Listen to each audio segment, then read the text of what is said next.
Hello everyone, this is Ashish Sani from Innovate Yourself. Welcome back to my channel. Once again, we are back with another session on IoT, and in this session I will show you that how you can create your own web server with ESP32, and also we will be using that web server to enter some data, and we will be collecting that data onto the ESP side, right? So we will be collecting that from the web server and we will be using it with the program. So this is all that we are going to do in today's session. So let's get started and let's see how you can do that part.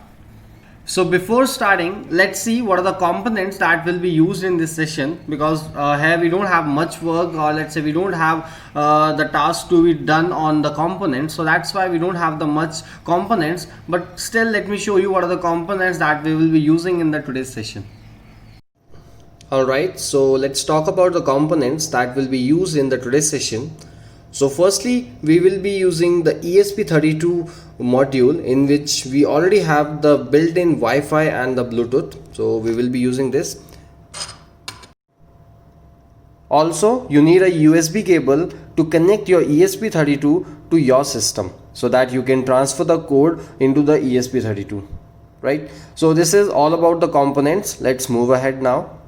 Alright, so these are the components that we will be using in the today's session, right? So now let's move ahead and let's go to the code, because right now what exactly we have to do is we have to build a web server, and that web server will be linked directly to the ESP32 module which we are having with us. And based on that, when you will run your program, when your program will be executed, you will get an IP address, and we have to see that IP address, and accordingly we have to redirect to that web page, and there you will see some options, and that options will be the input options where a user can enter the input, and we have to collect that input and we have to display it onto the output side, right? So this is all that we have to do. Now let's go to the program. Alright, so here you can see I already have the program ready over here, so I can directly start and we can move ahead, right? But before understanding the coding part, I want to add one thing, that you have to install, or let's say you have to add two libraries which are actually needed for this program, for the web server part. So the first one is ESP Async TCP, and the second one is ESP Async Web Server. So we have to add these two libraries onto the system, right? So for that, let me show you where we are having it. Alright, so can you see?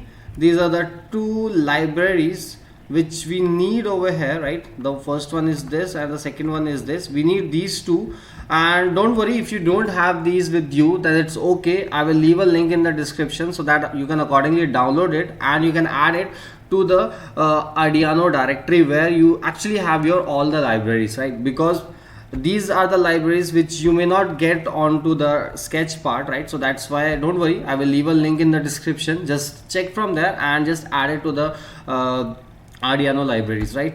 And I hope you already know like where to add it, but still if you don't know, then don't worry, let me just show you that where you will get it, right? Like I am using Ubuntu, so in my case the location will be the different, right? But it's okay. First let me just move inside the Arduino, right? So there I will show you like where you have to add it, right? So let me just go in there.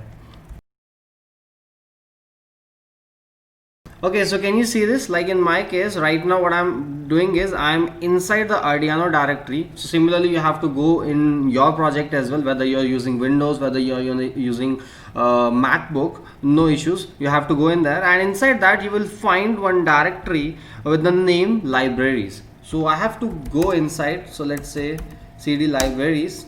Now let's check inside this.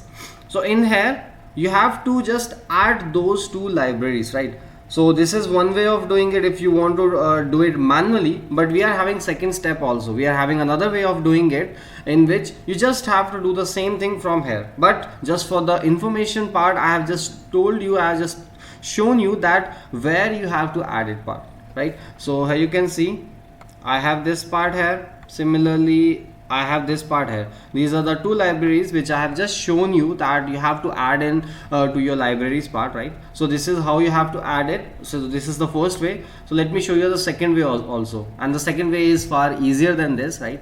So in here you can see you have to go to sketch, include libraries, and inside include libraries you are having an option add .zip library. So just click on here, and let me just go to the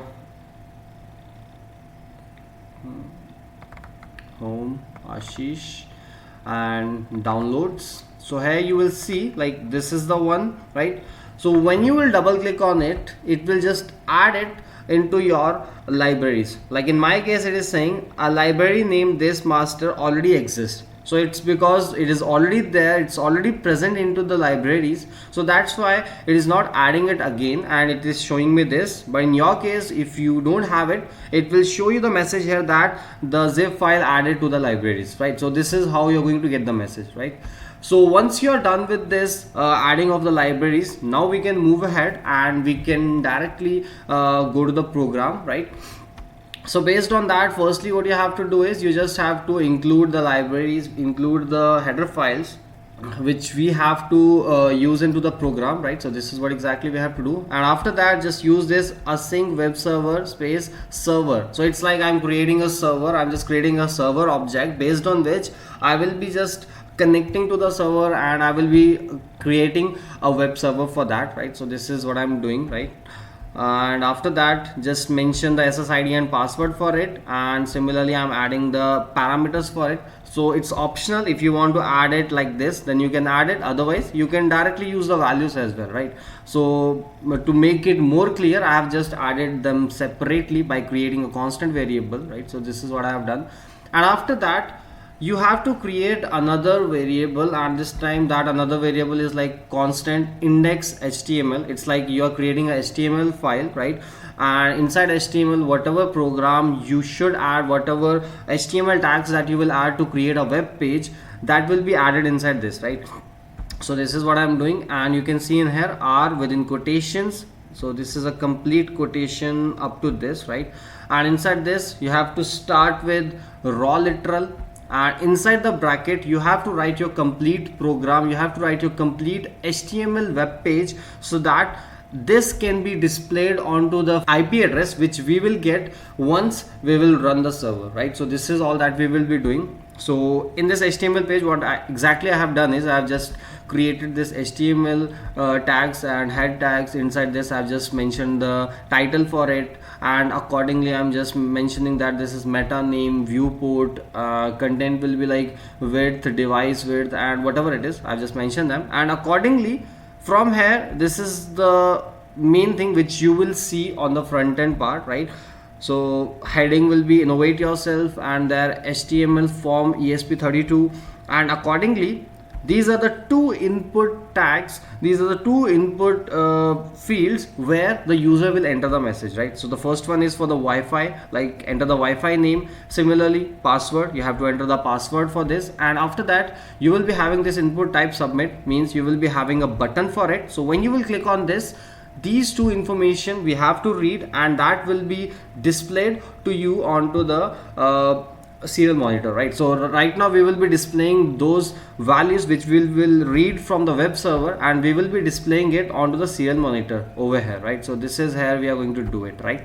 So this is all that we will do, and once you're done with this part you can move ahead. And after that we have to add one more thing, we have to create another function, and that another function will be if in case your server was not able to connect and it was not able to give you the response properly, or you get some 404 type of message like no found or something. So in that case we want this function to be called, which will simply say like not found. So this is how it is going to display, right? And this will be a simple text plain message, right?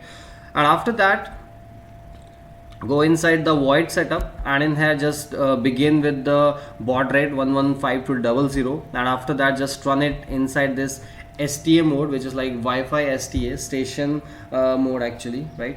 So this is what we are doing, and after that just write like Wi-Fi.begin, means we are just connecting the Wi-Fi, or let's say we are connecting the ESP32 inbuilt Wi-Fi to the Wi-Fi which we have onto your location, right? Like at my location I have this Wi-Fi which I just mentioned in here the SSID and password for it, right, based on which I will be connecting to the Wi-Fi, right. So once that will be connected, this status should be over here, right. So if in case that status is not there, till then it will just show like Wi-Fi failed, means it is not able to connect to the Wi-Fi, right. So this is how it will work. And after that we are just writing a simple line, and we are also just printing the IP address. So this is the IP address on which we have to go, and where we will see this complete web page which we just created, right. So this is what we will do. And after that the main thing comes. The first one is server.on, and onto this server.on, what exactly we are doing is we are just sending this HTML page which we just created, right. So that means if everything goes okay, means the server code which you will get will be 200, which means okay. At that time what you have to do is you just have to display index_html, and that index_html is this one, right. So this is the complete web page which will be displayed if everything goes okay, if connection goes okay, everything goes okay. So this is how it is going to display, right. And after that server.on, and based on that you will get the information for it. Based on that you will be getting the values for it, like what values you will be having at these fields. So these names which we are giving over here is like the identity for each of the field. So for the first field I have given the identity as the input 1, for the second one I have given the identity as input 2, based on which I will be just collecting the information, and that information will be displayed in this format, right. So this is what exactly we are doing. And once you have got the output, and once you have clicked the submit button, there you will see the output something like this, means it will redirect you to the next page, and onto the next page you will get a message like this, like HTTP GET request sent to your ESP on input field. So whatever is the parameter for this, and with value this. So this is the value, and accordingly it will also show you a link, so that when you will click on this return to home page, which means it will take you back to this page, right. So it will again take you to the same page. So this is what it is, and once this is done, everything is okay. But unfortunately if we are not able to run this part, and if the status code is not 200 and it is like not found, then we will be running this over here like server.not_found, because right now I'm here calling this not found, which is a function which we just created here. So here we have just created it, right, we haven't called it. So we are calling it at this location, right. So we are just calling it here, and after that just run your server so that everything can run automatically, and you can repeatedly run it until you want to run, right. So this is what exactly we are doing in here. So this is how your main program and everything is done. Now what exactly you have to do, you just have to run this program, you just have to upload this program onto your ESP32, so that we can further see what exactly your output will look like, right. So let me just upload it, and let me just show you whether it's working or not. So for that just verify that into the tools, the board which you are using right now is this Do-It ESP32 Dev Kit V1. So in my case it is already connected, and also you have to check that whether the port is connected. Port will be shown over here when you will have your ESP32 connected to your system. Like in my case I have already connected it, so that's why you can see the port is already there, right. So means everything is okay. Now we can click on the upload, so it will just upload the program onto your ESP32, right. And also don't worry about the program, I will leave a link in the description so you can check it from there, right. Okay, so it is showing me some error like input param. Okay, let me just see.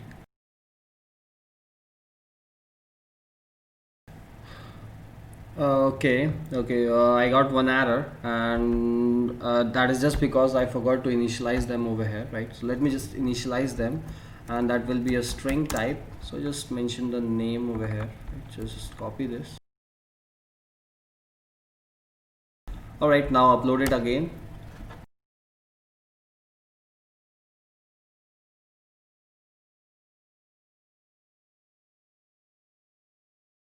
Alright, so you can see uploading is done, right. And now just go to the serial monitor, right? So right now it is not connected to the Wi-Fi. So if you're getting this Wi-Fi failed, so just make sure that whether you have the Wi-Fi turned on, or let's say the router onto your location, right? So just make sure that is active so that you can connect to the system, right? But if it is active and still you're getting this error, then don't worry, just click on the enable button on the ESP32, like I have already shown you in the previous session that how you can just enable this, right? So just click on enable.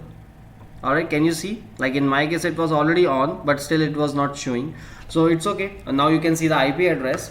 Now let's do one thing, let me just open the IP address onto my mobile phone and I will show you that how it is working, right? So just go to this IP address, right? So can you see in here on my screen I am showing you this part. So just type 192.168.43.175, right? So can you see this is the IP address, and just go to this. So can you see now you have the web page which you just created onto your program, and that is created inside this index_html. You can see in here, right? So now you have the two fields. So the first one is Wi-Fi name and the second one is password. In the Wi-Fi name you can mention the Wi-Fi name, like in my case the Wi-Fi name is like FD-56, but it's not necessary that you have to mention this part only, because right now we are not using it anywhere, we are just entering it and we are just copying it further, right? So accordingly just mention the password as well. So right now let's mention anything, right? Anything that you want, and after that just click on submit. When you will click on submit, you will see it will redirect you to the next page, and on that page you will see HTTP GET request sent to your ESP on input field with value return to the page. So this is what exactly we are getting in here, and also whatever values we have mentioned in here you can see in here. So the first value is FD-56, second one is the password which I have just entered. So this is how I can get it. Similarly, it's not like that you can enter the value only once, you can enter the value multiple times whenever and up to what you want to enter, right? So let's say I'm entering anything right now, submit again, you can see again you got the new values, right? So this is how you can get all the values that you want to get, right? And accordingly you can use it further wherever you want to use it, right? So right now I have just shown you that how you can read the values from the web server. Similarly, you can use this web server values and you can use it with the actual or the existing Wi-Fi ID password where you have mentioned. Like in here you can see SSID and password is there, but what I want to do is I just want to fetch the values from the web server, and accordingly I want to add it over here, so that after that we can connect to any service, right? So this is all, and this is all that we can do with the web server. And I hope now you have got the idea like how you can create the web server and how you can further use it into the project that you are actually working on, right? So I hope everything is clear to you, but still if you are facing any difficulties in understanding web server and making connection or anything, then you can definitely leave a comment below in the comment section. And also if you have liked this video, then do click on the like button, and if you are new to this channel, then click on the subscribe button, and don't forget to press the bell icon if you don't want to miss any updates from my channel, because I keep on posting such videos which are actually helpful for you, right? So that is it for today. Till then, bye bye and happy learning.